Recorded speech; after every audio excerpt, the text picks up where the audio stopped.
and do not reflect those of the Evening Rush Network. Viewers' discretion is advised.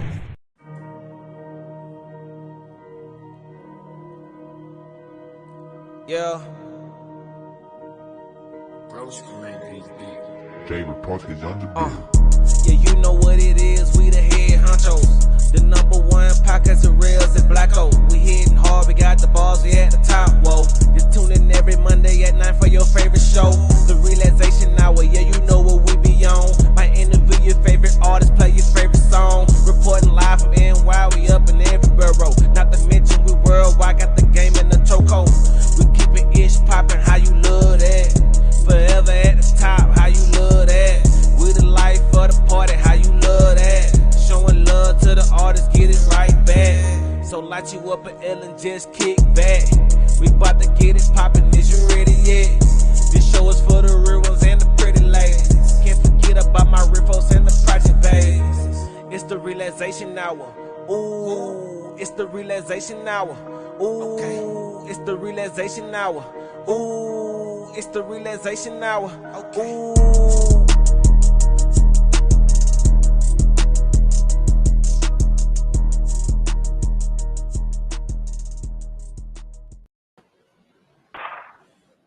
Hey, what's going on, everybody? Welcome to another episode of the Rellz.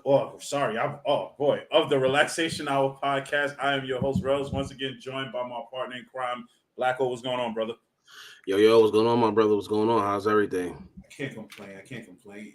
Still getting used to this whole name change thing, as you can see. Seems easy. It's easy. It ain't. It don't take that much, right? It says right in your background.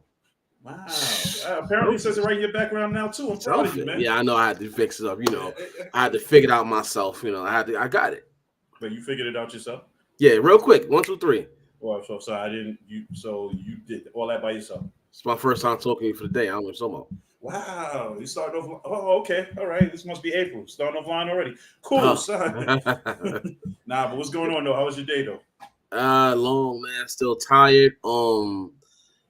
I seen your post on the IG and Facebook like the hour back. Got me super tired. It feel like they took 3 hours from us instead of 1. Like I'm just trying to get afloat, man. Like I need some sleep tonight. Your body catching up. Like, ladies and gentlemen, if most of y'all don't know me, y'all know me through this. I'm a heavy tea drinker, so I find all types of teas to mellow me out. Everything. Like right now, I got my good old cup of tea. It's called Nightly Calm. Check it out. For all the people that can't have trouble sleep at night, have that tea, 1 or 2 bags. One bag have you calm, 2 bags will put you out. And right now I got 2 bags in my cup because I'm tired. I need some sleep. It's that serious, huh? Yeah, bro. Like listen, for us being in the gym, putting in the work we putting in, like that's a plus. Like we've been going in. Also it's just all the running around, man. Like gotta make sure I'm good, my son good, household's good. So it happens, man. And just the lack of sleep. That's one of the main important things we missing from the workouts. Yeah, that's it. It's my lack of sleep. Bro, once you get that down, everything else will fall right into place. But I went to the gym today, to speak real quick before we bring our guests in. Yeah, I went to the gym today, typical Monday, packed, even though it was early. Yeah. But I got a nice little hour and a half workout in. It felt good. So it actually feels good to be back in the gym. So tomorrow it is. Yes, sir. Are you gonna flake? No. Really? Listen, man. The only way I'd flake is if I go early, and I'm not flaking. So we good. All right, that's all I like to hear, man. We good. But before we get into our guests, let's get the sponsors out the way. Shout outs to Bobby D Customs. Make sure you hit that guy up on IG. He's putting out new things every day. Shout outs to 2920 Clothing. As you can see. Definitely. Yep, as you can see, make sure you get hit us up. You need anything, hit me up, hit Blacko up. We'll take care of you guys. So we're about to bring in our guest for the night. Yeah. She's a special guest at that. Yeah, not a special guest because she's on the show. She's a special guest because her resume is serious. Let's just get it like that. Like her resume is serious, man. Yes, absolutely. She is she's a television icon. She's an icon in music and everything. Hey babe, what's up? She's like, it's just no way to just describe her resume. And we'll be able to get into it as we interview her. Our biggest guest up to date. So Dawnn, you can bring it in when you're ready. Hey. Hold on. I think you got my co-host starstruck right now. He's just Oh, a tad bit goodness. starstruck. And I'm gonna tell her why later on. She's an actress. She's a singer, an award winner. Ladies and gentlemen, our biggest guest up to date, Dr. Dawnn Lewis. How are you doing tonight? And the crowd goes wild. No, I'm fantastic. It's nice to meet you guys. Thank you. Thank you for having me on. No, thank you for being our guest. We greatly appreciate it. Nice to meet you too. For somebody I've been watching on my television screen for quite some time. Thank you. Quite some time. I finally get to actually speak to you. Thank you. That's all I can say. Thank you. I sincerely appreciate that. You're very welcome. It's my pleasure to be here. Thank you very much. So let's start. Started off born and raised in Brooklyn, huh? That's right. Best I. Great place, huh? Well, you know what? I'm sorry, you gotta understand. Like we have a little inside joke with people from Brooklyn all the time. So and what is that joke? Tell me, share. Share. We have a Bronx and Brooklyn rivalry. Yes, where we try to, you got people from Brooklyn who feels right the Bronx is worse, and you have us and the rest of the Bronx feel Brooklyn is worse. For what reason? Like as far as economically speaking, I think Brooklyn and the Bronx both got the dibs on dirty. That's what I think. Well, you know what? You just shut that whole conversation down between Bronx and Brooklyn. There you go. It's not like you're a winner if you're less dirty than the other borough. We both dirty. So I don't know if you're really a winner. You know what? Because it's you. I accept that. Just for tonight. I'm gonna be honest with you. That's probably about the best answer we've ever gotten to Brooklyn Bronx. No real winner when it comes to, well, I'm not as dirty as you dirty. It's like yeah. We both got issues. We definitely do. But we are proof to the story that where you are doesn't determine who you are. So there you go. Absolutely. I don't know if you've been to Brooklyn lately. Some people started to live the Brooklyn life. But you know what? It only takes a few of us to make it out and set a better example of this is what it could be. So that's who I'm believing we are until you make it clear to me that that's not who you are. So nope, nah. Not gonna happen, right? Okay, nah. Come on with it. Nah. I can't. I'm from the Bronx, and I represent the Bronx the way I go, but I ain't the Bronx. I ain't this new Bronx right now. How about that? I ain't the new Bronx. Yeah. Okay. Yeah. All right. I love it. So what are we gonna talk about tonight, gentlemen? We're gonna talk about a little bit of everything. Okay. First of all, how did you get into acting? I actually got into singing and dancing first. I am one of four. I have three brothers, the only girl.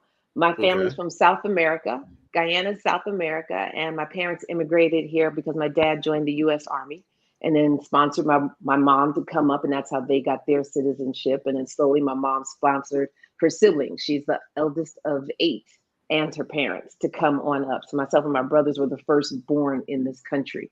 I come from a family of teachers, nurses, city workers, civil workers. So my wanting to sing and dance really did not fit the mold of what is expected, especially of a little Guyanese child girl. No, you must grow up and be somebody's wife or mother and thing, and be a nice nurse or be a nice teacher. And that's beautiful and that's wonderful. We absolutely need our nurses. We need our teachers. My mom, being this little fast girl growing up in Brooklyn, I couldn't go anywhere unless my brothers took me. So that was a blessing and a curse because I was 7 and tall for my age, 7 looking like I was 11 in the middle of like 9, 10 boys because they were all my brother's friends. Those were my friends. And my mom decided this is not going to end well if I don't find someplace else for her to be. So her in the middle of all these boys is not a good look. So she started me in dance class. But before that, I was singing along with old movies, with musical movies, singing and dancing, watching the television. So my mom saw that was not something that I enjoyed. So she enrolled me in dance class. And then I started acting at about 11. So I was a tomboy that could act and dance really well. And just it went from there. I started writing poetry, started composing music, had some of my poems included in a compilation of young and up and coming writers by the time I was 15. By the time I was 9, I was dancing on the stage of Carnegie Hall and Brooklyn Academy of Music. So I was a professional dancer most of my life, a singer most of my life. Thought I was going to be a recording artist. I had a record out. It was charting on Billboard. I'd won the Apollo and been singing all around the city. I was lead singer in a band at the time I was 14, and started adding acting along the way. And that's what I decided I wanted to do when I was pretty young. So one opportunity after the next. That was what my trajectory was. That's the journey God blessed me with. And I'm just grateful for the support that my family gave me, even though they didn't understand it. Okay. So with all that, your credentials that you just said, how did you get yourself positioned into the Tap Dance Kids National Tour? Going to every audition, just like every other actor in New York City. You're supposed to have an agent. Well, they prefer you to have an agent. But in New York at the time, that was a time when you could say, walk up to the door, knock on the door and say, I've got talent, let me in. And they would let you in. You would come in on the non-union calls. First, they would see all the union actors. And I wasn't in the union. I was hoofing and doing my best to get in the union. And I was doing an off-Broadway show at the time. And the choreographer of that show said, you need to go and audition for this Broadway company because that's where you belong. You don't belong in this show. And she encouraged me to go. So I walked up with my dance bag, my sheet music, and walked up into the audition and got myself an audition, sang and danced my way into a principal role, and ended up sharing a stage with Harold Nicholas of the Nicholas Brothers, Hinton Battle, multi-Tony winner, Ben Harney, who had just been nominated for a Tony for starring as the original Curtis in Dreamgirls, Monica Page, Martine Allard, who was nominated for a Tony on Broadway for the Tap Dance Kid, and got to meet this young man who, got a little bit of talent. And as he's grown up, he's got a little bit of talent. Mr. Dule Hill was our kid at 10 years old. So he plays now the father on The Wonder Years. On the reboot, he was the co-star of Sight. You saw him on The West Wing. He's been on Broadway himself again several times. So that's my little brother. So that was my Broadway journey to the Tap Dance Kid. Now, I definitely became a fan of Dule, after watching Psych with the whole joke and stuff. Then when I started watching him on Ballers, I was like, man, this guy switched it up from being a jokester on the show to this guy is dead serious. He don't crack no jokes. It's just straight face and go. Nope. So it's been a really exciting, really fulfilling journey for all of us. So I have a question. What is the biggest difference between acting on television and acting on Broadway, like doing a play? Television, you get to stop and start. You do it in bits and pieces. The reality of film and television is that the mechanism does a lot of work for you. The cameras zoom in, get close up, zoom out. They create tension, the lighting, the special effects, all of that makes a difference. The way it's edited together can make a mediocre performance look amazing and, cut away from you to some other actor, which again makes it look amazing. When you're on stage, it's just you. It's you and what you can or cannot bring to the table. And the audience is right there to let you know whether or not you hit it or missed it. There's no going back and getting it. Anything can happen on stage. People forgetting lines. Everything from scenery pieces falling happens. And so, okay, what do you do? The orchestra, there's no sound. There's no audio. I was just doing Tina, the Tina Turner musical on Broadway. And there were some nights where, for whatever reason, at the mixer board, the band didn't come up. So we're on stage, we can hear the band playing behind us, but the audience doesn't hear the band. So to them, it sounds like we're singing a cappella, mics go out, battery packs die. And, a couple of nights, one of the performers fell through the stage. Wow. Wow. You know, when the set pieces are moving, you stepped in the wrong place a little too close, and there you went through the on the stage. Yeah, it happens. Or you lose your voice halfway through the show, and you run off stage, and someone else runs on in your costume and keeps the show going. Yeah. So you have to be ready. You have to be on it. It's a very different muscle. And Broadway is not one time, one original performance. It's one original performance, 8 shows a week. Ooh. So even though you've done it before, this audience hasn't seen it before.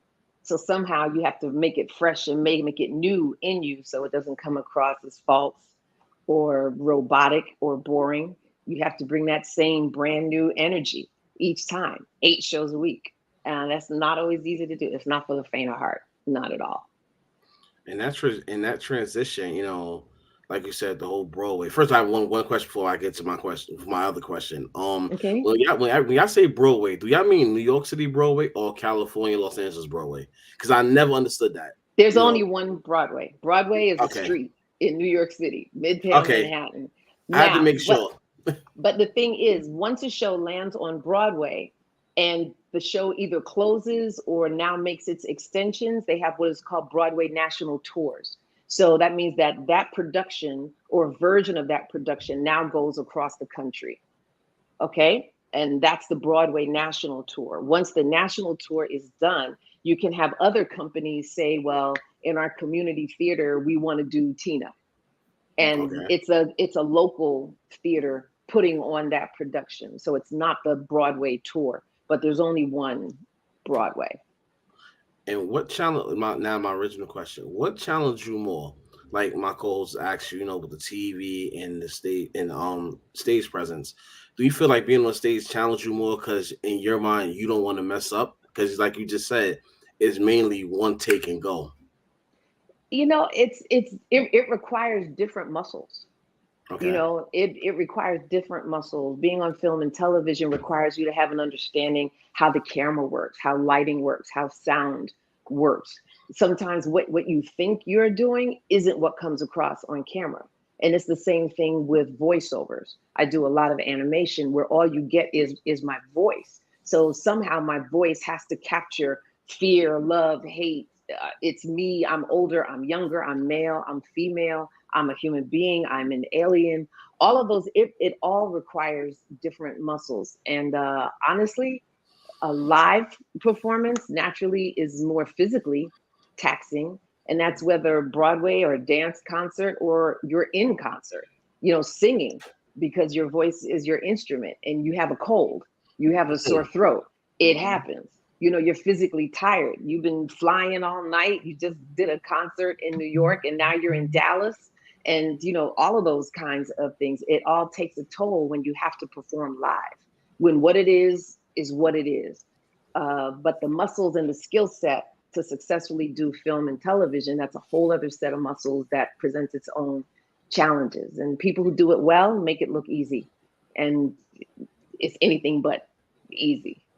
Because a lot of the greats came from stage play, like yourself, Hmm. Hmm. like Denzel Washington. You Yeah. know, you still have guys like even Samuel Jackson who does both, who go from movies, who go back to the stage. Hmm. He just did something recently. I forgot the name of it, and it's like I asked myself, like, He just did the piano lesson oh, that yes, that's what it was. And on I asked Broadway, myself, I'm right? like, how do they prepare themselves? I know it's one shot. You know, they're great. They're used to doing this on in front of the camera, but Hmm. in front of people, live people, like, how do they mentally prepare themselves?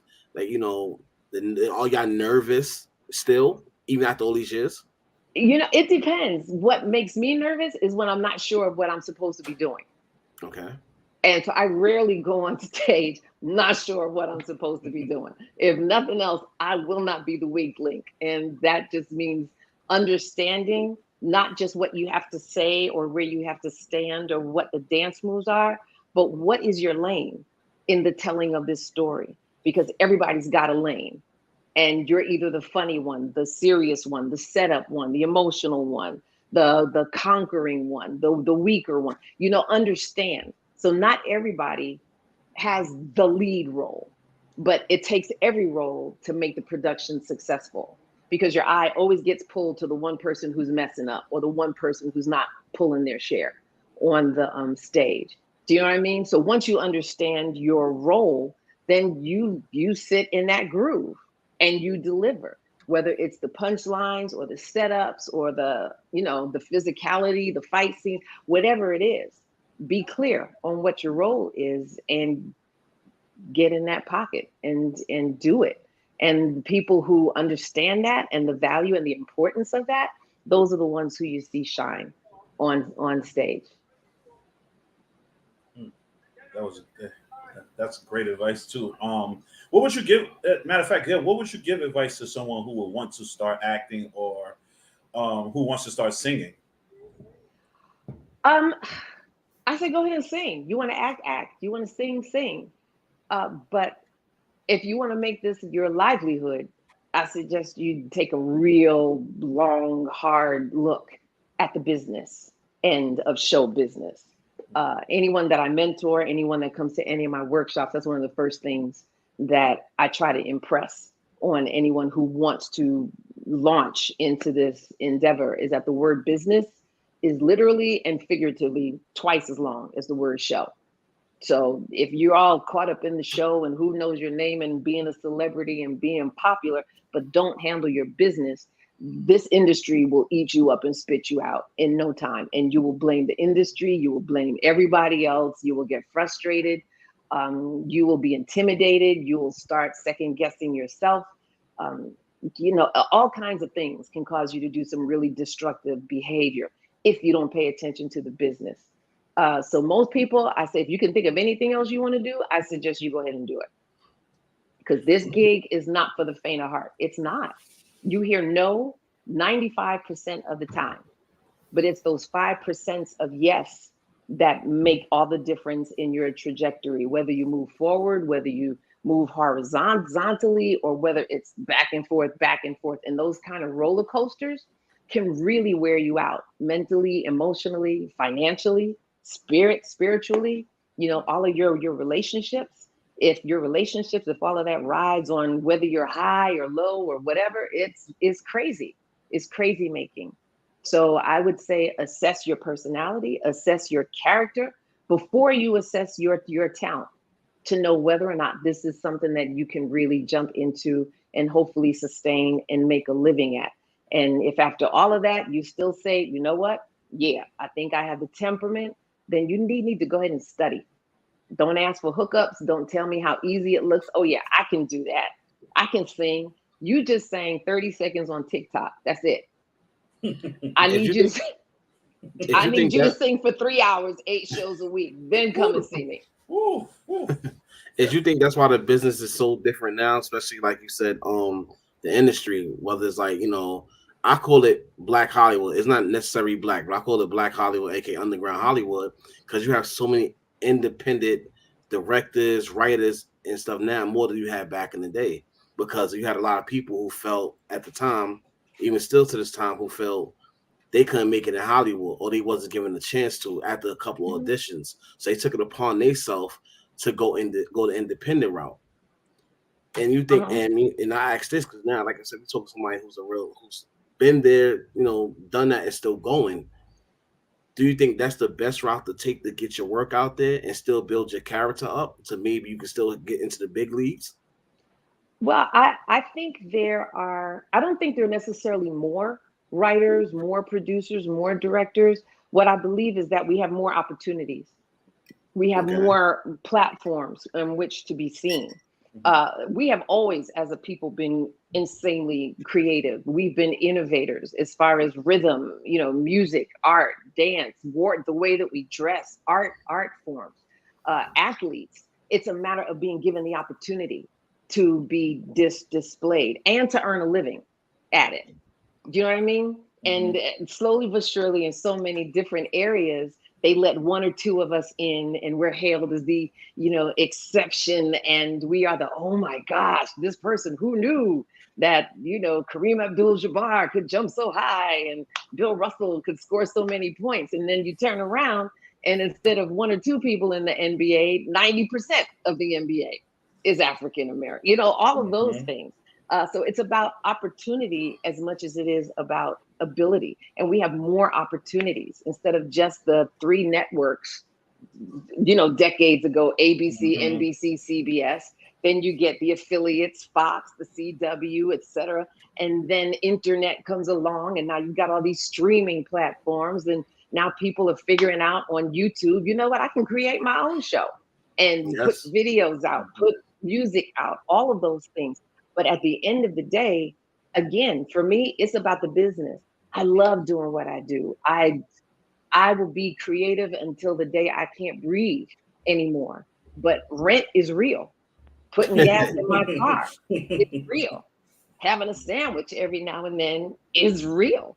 You know what I mean? Yes. So you can't just keep giving stuff away in the hope of people will see me. I've got 7 million friends. You don't have 7 million friends. You got people who clicking and forwarding and swiping, and those aren't friends.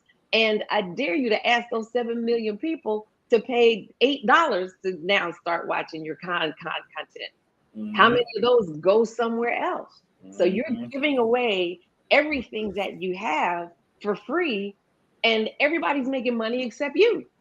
The advertisers on that platform are making money. The people who are now monetizing those platforms and using your site to sell whatever product they're selling is making money. The networks or the platforms that do have the money to produce content see what you just did and took your idea and now are manifesting it on their platform, where they will now make tons of money and you get no credit and you get no, produce from it. So again, it's about handling your business. So right now it's all about how do we get laws and legislature to keep up with technology so that people can really more successfully monetize what they create and put out on the internet. Because so much of it is so amazing. There are so many insanely talented people that you see pop up, just little snippets of who they are on the internet. It would be lovely if everybody that was there got what they deserved in order to earn a living to do what it is that they do. Do you look for local talent yourself? Because like you said, you're a mentor, and you have people out here that look up to you, and I hope you do know that. So do you yourself check out all the snippets on the YouTubes, the TikToks, and not everything? necessarily. I'm not gonna lie. That's like a full-time job.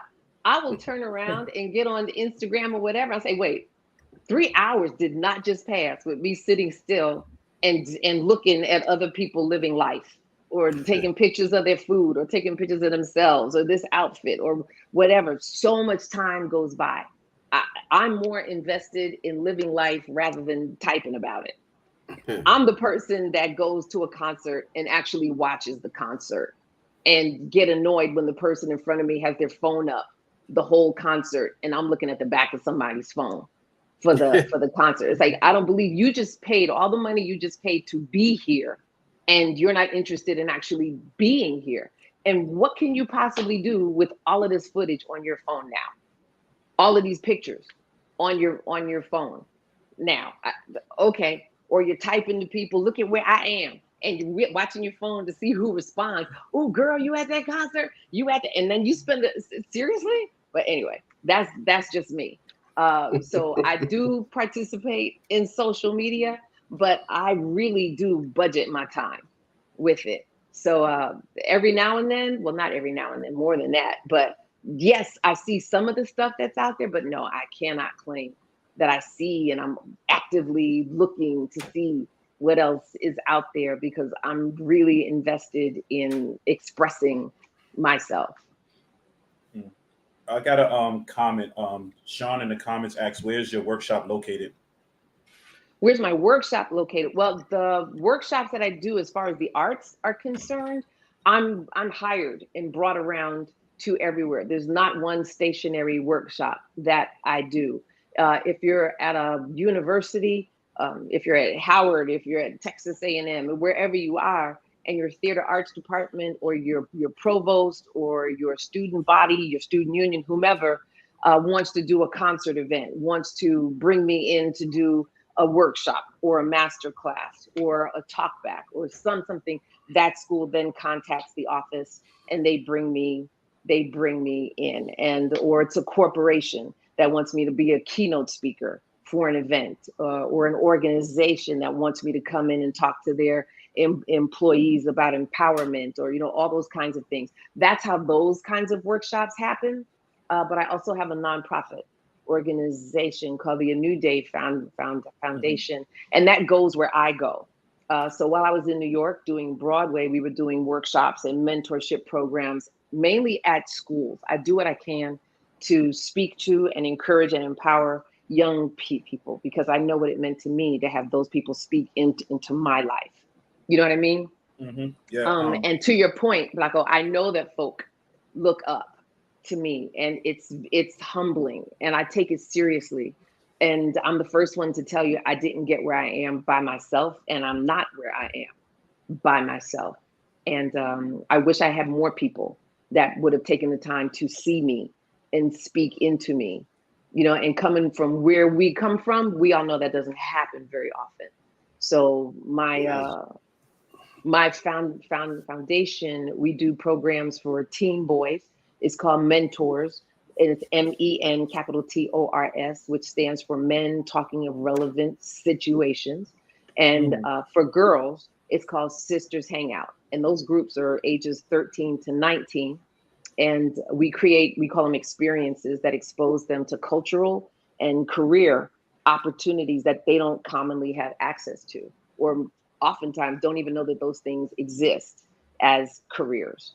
We took a group of kids into the recording studio and showed them how to make their own animation video game projects. We put them on the mic, taught them how to do their voices to create characters. We put another group on the engineer board, and he taught them how to set up and use mics and EQ mics and work the soundboard. Another group went with a director, and she was teaching them how to break down a script and direct us in the booth. And so every hour, each group rotated. So by the end of the day, everybody got to do something else. And then we feed them. And then we have what's called a safe space conversation, where we open up the floor for the kids to candidly talk about what's going on in their lives. And invariably, they learn they're not the only ones going through what they're going through. Do you know what I mean? And that there's a system, and they're not by themselves, and they can reach out, they can ask for help. They don't have to be embarrassed about what their reality is. And it's just us and the kids, and what's said in the room stays in the room. There's no parents. So the kids feel empowered to be, transparent about what's going on. It usually ends up with a lot of crying, boys and girls, a lot of crying. You can send them to us. We'll talk to them. We talk to the kids. Awesome. Because the program goes where I go. So we've done programs here, Texas, New York, Florida, as far away as Canada, India, South America, where my family is from. We just worked with a school down in Costa Rica. So, and then the advent of the internet, we can be in one place and reach anybody who wants to, click on.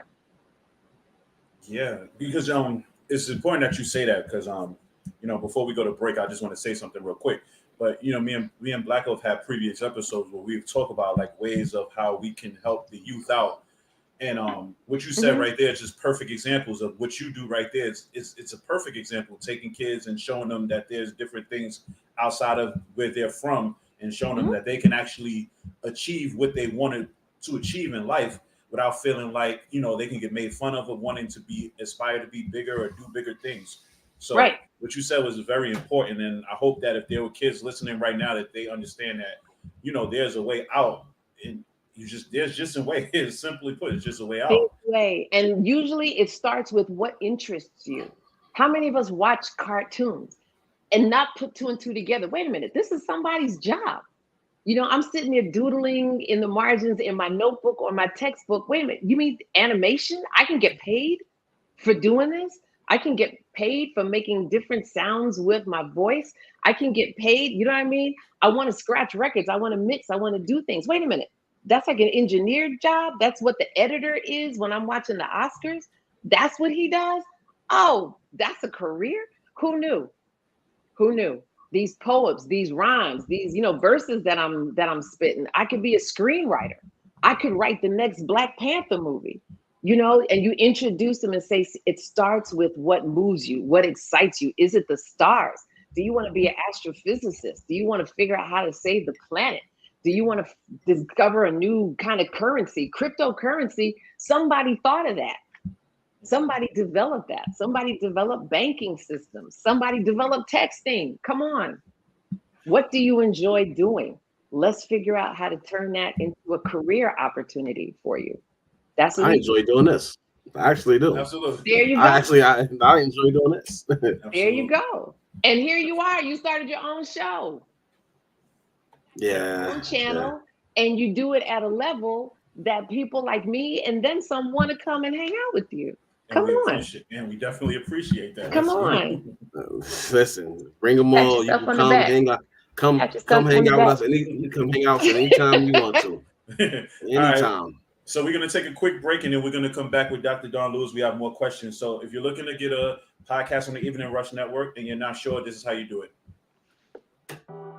Hey, what's up, you guys? It's your girl, Chrissy, here to let you know that the Evening Rush Network now has an app. Yes, an app, you guys, so you can stay connected on the go and watch all your favorite podcast shows. You can download the app at Google Play Store or Apple iTunes. So spread the word. Tell a friend to tell a friend. Also, if you're looking to start a podcast and really don't know how, well, hit us up at the Evening Rush Network at gmail.com and inquire about time slots, pricings, and everything you may need to get started. We got you. Join the winning team, the Evening Rush Network.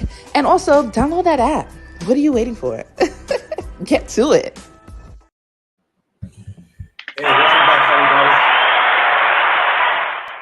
We're back with Dr. Dawnn Lewis. If you missed the first half an hour, I suggest you guys go back when the show is over and go listen, because she dropped a lot of insight and a lot of jewels. So Dawnn has a question too. He says, who do you recommend as a good acting coach? I have no idea, because I don't know where you are. I don't know where you are. I don't know. He's from Brooklyn. Oh, he's in Brooklyn. Okay, I think that's a general question. Huh? Yeah, that's a general question. I think so too. It's a general question. Yeah.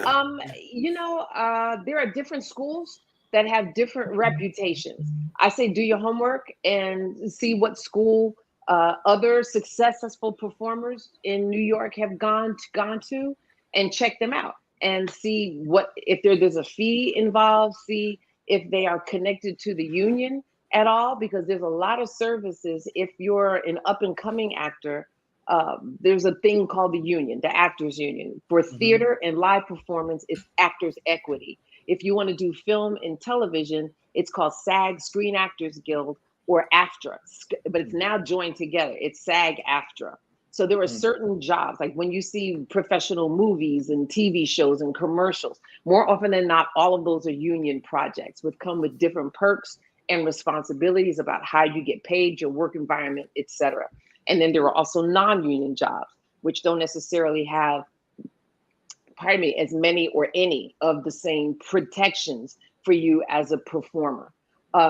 So through those unions, they also recommend acting schools, agencies, managers also, and you can see who has worked with whom and who can offer you what it is you feel you're prepared for to start working. Okay. So there are acting coaches in every city across the country. If somebody tells you, you say, I need an agent, I want a manager. Anybody who tells you you have to pay them for them to represent you, run in the opposite direction. They get paid. Ultimately, an agent or a manager works for you. You pay them once you get paid. You don't pay them to go work for you. Once they demonstrate and help you book work, they then take a percentage of that work. And traditionally, that's 10%. So anybody who tells you, yeah, we'll represent you, send us $300 and you can come be one of our clients. Yeah, no. Run the other way. A lot of folk get taken like that. And it's unfortunate that there are folk out there who, they got to hustle. They got to hustle for everything. But yes, it's definitely a lot of people out there, a lot of scammers out there that will tell you, hey, pay me for this and come do that. Right. But, and you can be in my movie. Wait, I'm sorry. I pay you to be in your, okay. I pay you to come and work for you. Okay. Yeah, no. So I have a question for you. Like, it's one of my questions. I'm letting my co-host handle another one. Mm-hmm. You say voice acting. You say you definitely got into voice acting.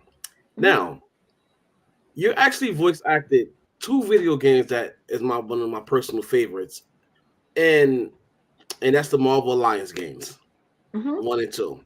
Now, I played them games back and forth when they was out, everything, and I watched the end credits, and I seen the name there. I never knew it was you.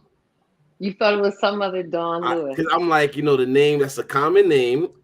So I was like, and I never knew it was you, and you voiced Storm, a key character everyone knows.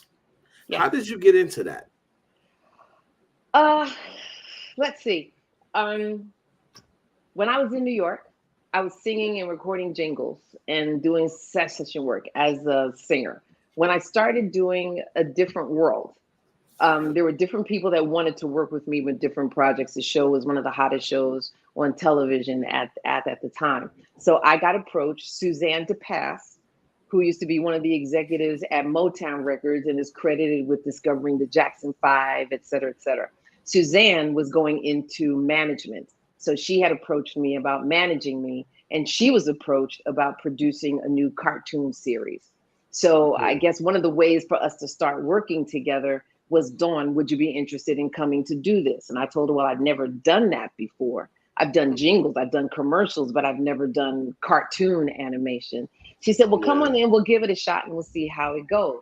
The cartoon was the Kid and Play cartoon. And I played one of the girls in Kid and Play's, little group and clique. Lila, exactly. So I'd never done it before. So I was like, okay, she's from the hood. She's from Brooklyn. I was like, okay, I can do that. So I started imitating my niece.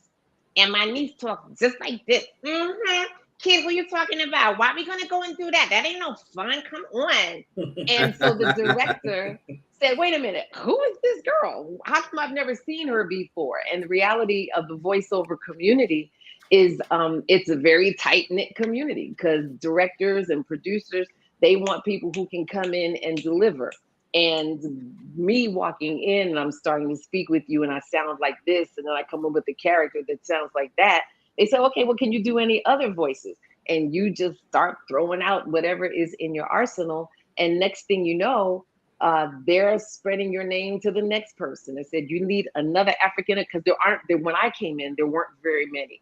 Cree Summer, who was also in A Different World. She's been doing voiceover and cartoons and commercials forever. So I'd never met a Black person who'd done that before working with Cree. So once the opportunity came to me, and then from there to the next, to the next, to the next. So grace of God, it's been 33 years now of animation, playing little boys, old women, monsters, aliens. Now I do voices, I think, on about a dozen different shows. Now, everything from Star Trek Lower Decks is Captain Carol Freeman, only the second African-American female captain in the Star Trek franchise, and there's only 3 of us total.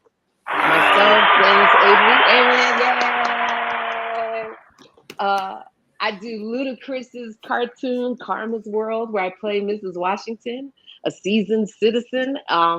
I've been doing The Simpsons for like the last 9-10 years. Futurama. Yes. Yep. I mean, there's a list, and I'm grateful. I'm very, very grateful. That's how it started, though.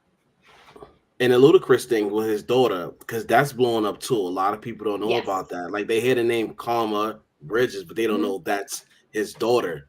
So he got the dolls and everything. And when I seen you doing the voice of one of the characters, I was like, that's beautiful right there. He went and got one of the queens to come on and handle the show for him. Thank you.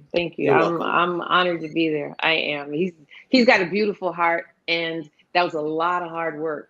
Chris told me how many years, almost 15 years it took to try to get that off the ground. So I'm really, really proud of him. And we hear that story more and more. People say, well, don't you want to act, or don't you want to do this? And why don't you just do that? As though you can snap your fingers and manifest it. It's a journey. And gratefully, because of the variety of platforms, you're seeing more and more of us do what has always been in our hearts and spirits. to do, and we're grateful for the opportunity. You know, when Viola Davis tells you it took 7 years to get The Woman King made, do you know what I'm saying? My first TV series that I created, it took 5 years to get that created.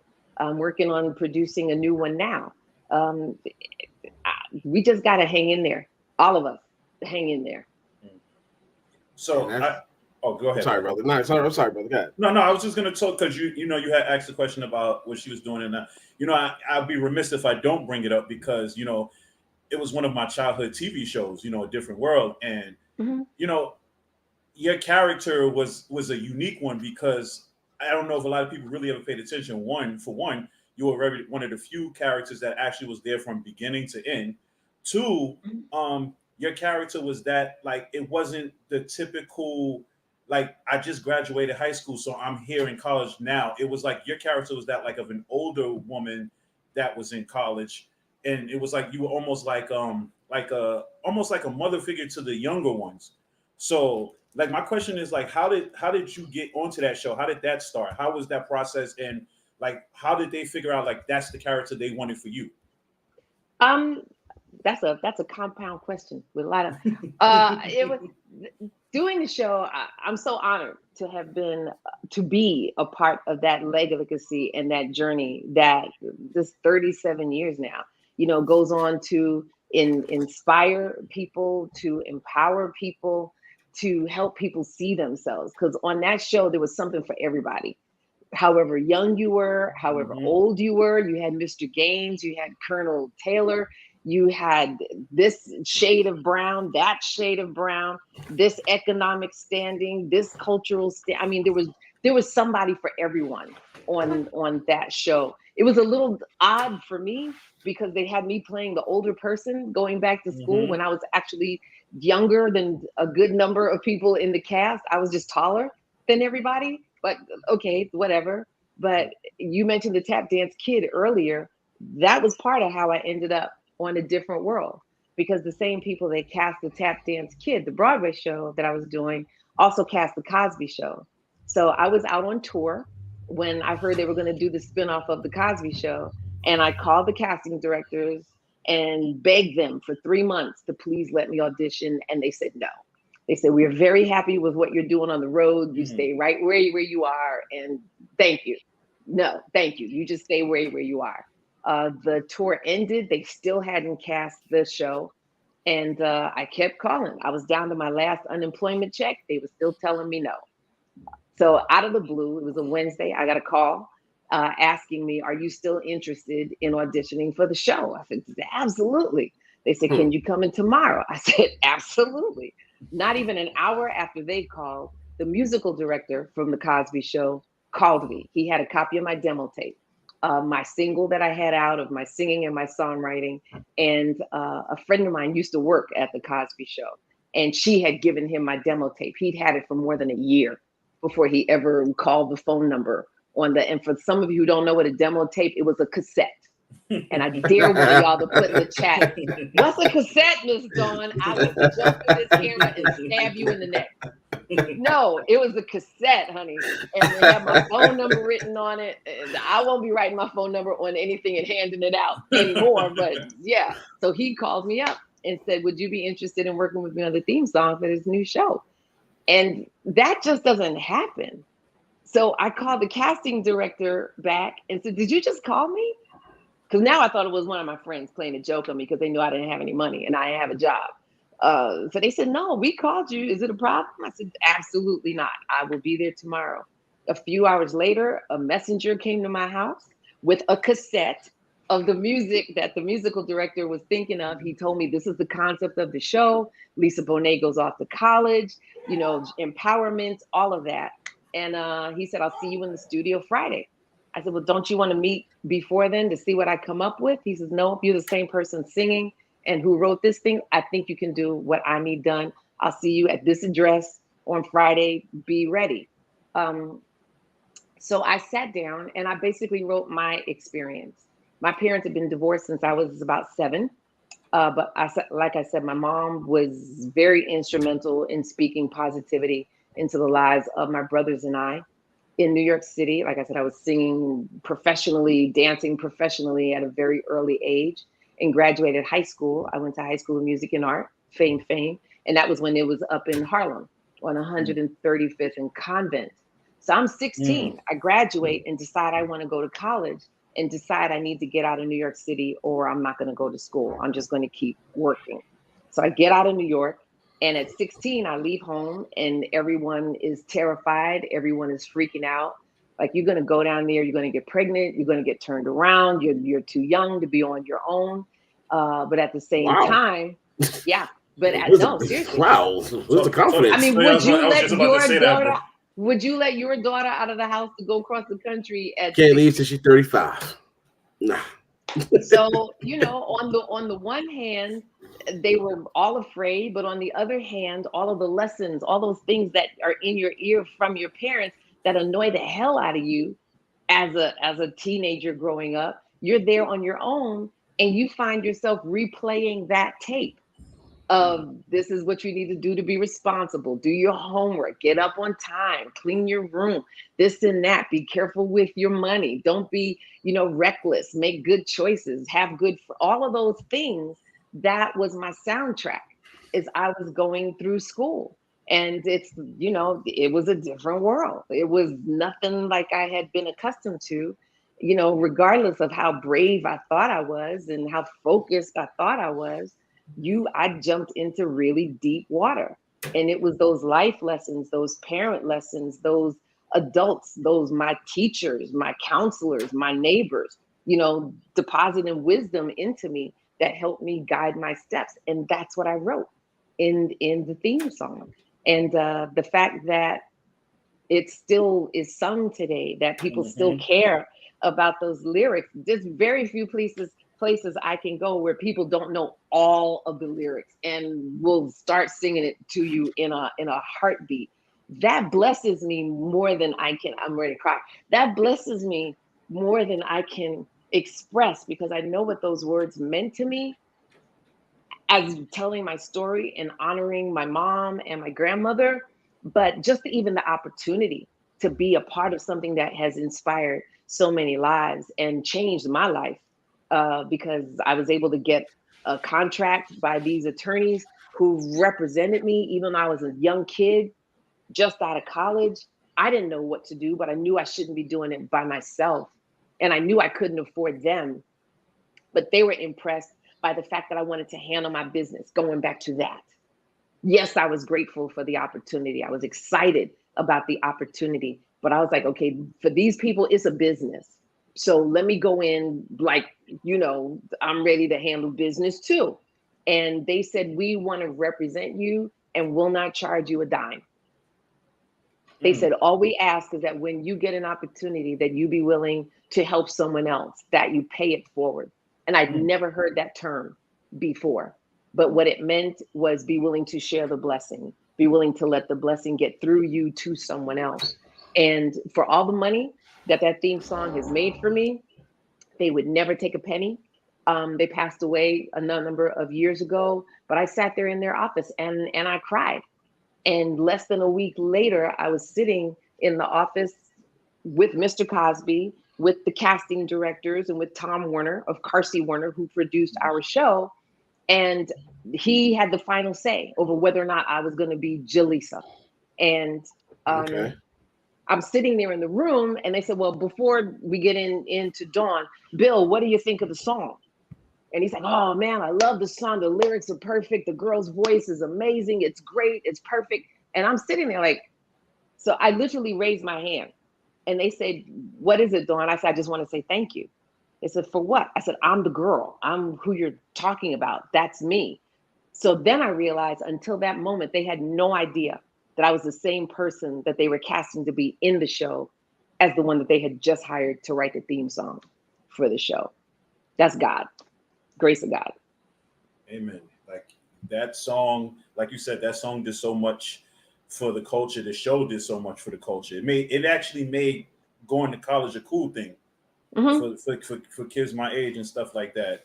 So we're very appreciative of that. And I don't know what happened to my co-host, but Blacks, come back, come back. But also a question was asked. Do you ever plan on getting into directing? I do direct and I do choreograph. That's one of the other things that I do. None of the projects that I have worked on have hit it to where national recognition or anything. But yes, that is something that I do, and I produce as well. And I arrange and produce music for different movies and different soundtracks for TV shows that I've been on for different recording artists. You know, you look on the backs of certain, well, there used to be labels, album jackets, when you would see and read the credits, you would often see my name or my initial D. Lewis as one of the co-writers or producers or performers on different projects. Mm-hmm. He's back. I'm good. You know what it is? It's I guess because I'm using a new program. Trying to be fancy tonight because usually I just come in there and just go. So I guess it's acting up tonight. So I apologize to you. It's all right. I heard. It's crazy. I heard everything you were saying. It's just like, and it just went, and I got right back on. So I might not see me, but I heard everything. There you go. Oh, okay. You have any more questions for Blacko? Yes, I do. When it comes to movies, a lot of people are like, oh my God, she said, I'm gonna get you, sucker. Right? They'll bring that up. And I'm not gonna lie, you have one of my favorite scenes in that, because you got the whole thing with the whole cramp scene. And honestly, that scene is stuck in my head because, especially we have women that go through menstruals. Mm-hmm. I think of that scene and you don't bother them. But my favorite movie of you, and a lot of people don't talk about this movie, it was a great casting, was Cherokee Kid. Oh, that was so much fun. That was so much fun. And working with Sinbad, one of my dearest friends on the planet, I love him dearly. That was so much. That was really a lot of fun. I was actually disappointed that I didn't get to actually ride horses, but I did have to go to stagecoach wrangling school, where I had to learn how to actually drive the stagecoach and hip shoot rifles and chew tobacco, actually, and smoke cigars. I'm not a smoker. One of my favorite scenes, and this scene is stuck in my head too. Yes, when they was getting on Sinbad character about him being the virgin, and you standing there with the rock, twirling it back and forth, and just looking at up and down. You start messing him, then you punch him, and you gave him a gut punch or a liver punch, and next thing over, he's a man. Him into the cage. He said, "Get off me, woman! What are you doing?" No. After that, one of my favorite scenes of all time. And I also found out your character, Stagecoach Mary, was based on a true person.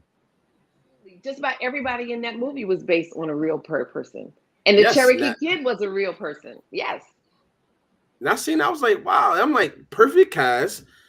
Great. And they turned it, even though it was like a comedy movie, these people was actually real people during them times. That's right. We sure were. That's funny. That was a lot of fun. I'm gonna get you, sucker was a lot of fun too.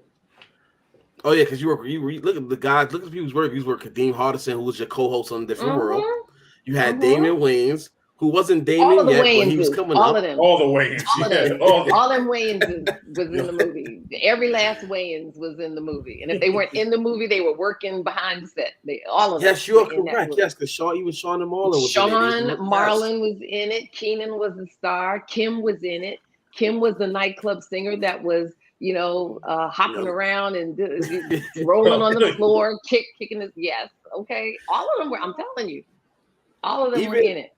Even the great Antonio Ferguson. Fargus. Yeah. I'll say Ferguson. Antonio Fargus, not Ferguson. Why Huggy Bear from Starsky. Huggy Bear, yes. Yeah. Isaac Hayes. Everybody was in it. Bernie Casey was in it. It was amazing. That was where you met D Nice. That was where I met D Nice. Right. And KRS-One. Yes. D How was that behind the scenes? Yes, I was going to ask that. D and I became fast friends after that. It became like my little brother. And I helped D when he got his first apartment, like a bed and all of that in his apartment. When he released his first solo album, They Call Me D Nice. I'm singing on it on his first solo album. Right. And look at him now. Talk about blessings overflowing, just doing what you love to do. I'm telling you, anybody who's out there listening, who would have known him just being himself, doing what mattered to him to get through a difficult period, turned out to be a worldwide phenomenon. And he's got contracts up the yin yang. I mean, just amazing. Just a blessing. Just a blessing. Yes, and one of the nicest guys you will ever meet. Like I wish we had behind the scenes footage of those two movies. Like I'm quite sure it was way more funnier than we actually seen on camera. Mm-hmm. Okay, I'm gonna tell you one little story. That night where we shoot the cramps thing where I'd spin my head and my hair goes wild and my eyes go crazy. Okay, I had to wear contact lenses for that, right? To make my eyes look crazy. I don't wear glasses. I don't wear lenses. So they had these things, put them in my eyes, and my eyes wouldn't stop watering for maybe 20 minutes because I couldn't get used to them. So Keenan came and got me and said, "Okay, Dawnn, we got to get this shot." But I couldn't see anything. So he said, "Come on, I'll walk you to the set." He thought it was really funny to start walking me into stuff. I'm bumping into walls. I was like, if he's thinking it's hilarious, I was like, that's not funny. Keenan, that's kind of mean. It's like he thought it was hilarious. Everybody thought it was hilarious. But yeah, that was a lot of fun. And then they wonder, okay, so what did they do to your voice to make your voice do that? I said, no, I did that.